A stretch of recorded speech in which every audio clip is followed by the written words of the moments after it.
Okay, so Miss Katie Walker had pretty much zonked out immediately in the vehicle.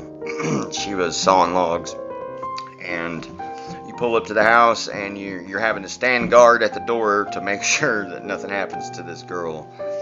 All right, so continue on, please.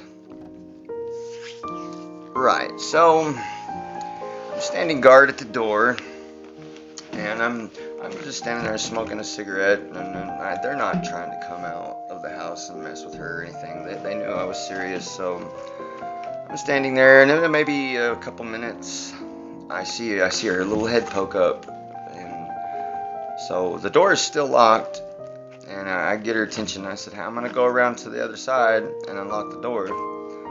So I went around, unlocked the door, and then came back around and opened the door, and she had set up, and I started asking some questions.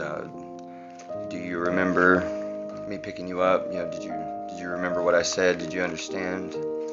And she said yes, and not so many words. And then I asked her, where do you need to go? Do you need to go to the hospital?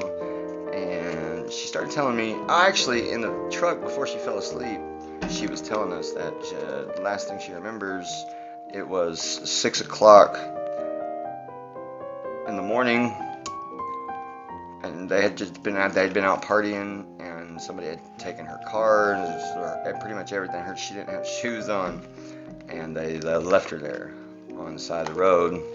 And she, according to what she had said, it was 9 o'clock, 9:30, 10 in the evening. So she had lost a pretty big block of time, and I pretty much felt like she may had something done. It was like she may have gotten violated by a group of guys. It looked that way. So I was trying to be real tender with her, and I didn't. I was really trying not to put no forensic evidence on her, and it's not intentionally. It's just the way my brain works, because I'm thinking, like this, I may have to take her to the hospital, and now I'm like a material witness. I picked her up. I was the first one to contact her, and so on. So all this is going through my ADHD mind, and we didn't have a very long conversation. She's just sitting there. And I started to ask her, I said, where do you need to go? Do you need to go somewhere? And she grabbed my hand, and she started to hug me. And I embraced her hug. I can appreciate that.